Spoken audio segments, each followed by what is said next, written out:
સુરત શહેરમાં વધુ એક હાર્ટ એટેકની ઘટના સામે આવી છે. પાંડેસરા વિસ્તારમાં રહેતા 46 વર્ષીય ગજાનન અશ્રુ સાનપરને હાર્ટ એટેક આવ્યો હતો. રાત્રે સૂઈ ગયા બાદ સવારે ઉઠ્યા જ નહીં.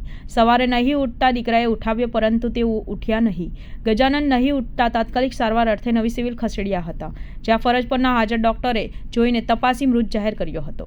મૃતકના પત્ની ચંદા સાનપેને કહ્યું કે હું ડ્યુટીમાં ગઈ હતી, પછી ઘરે આવી તો દરવાજો ખુલતો જ ન હતો, પરંતુ ત્યારબાદ સંતાને કડી ખોલીને દરવાજો ખોલ્યો હતો. અમે જઈને જોયું તો તેઓ સૂતા હતા. બાદમાં એમ્બ્યુલન્સ મારફતે હોસ્પિટલ લઈ ગયા હતા, જ્યાં અડધા કલાક અગાઉ જ મોત થયું હોવાનું તબીબોએ કહ્યું હતું. સાથે જ ડોક્ટરે હાર્ટ એટેકની આશંકા વ્યક્ત કરી હતી, જેથી પોસ્ટમોર્ટમ બાદ જ મોતનું સાચું કારણ બહાર આવી શકશે.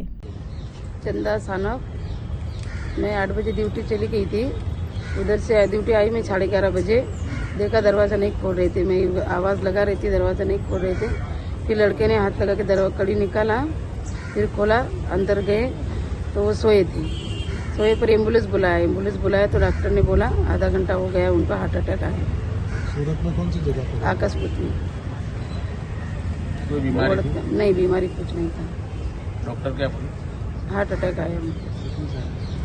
उम्र कितने साल? 46.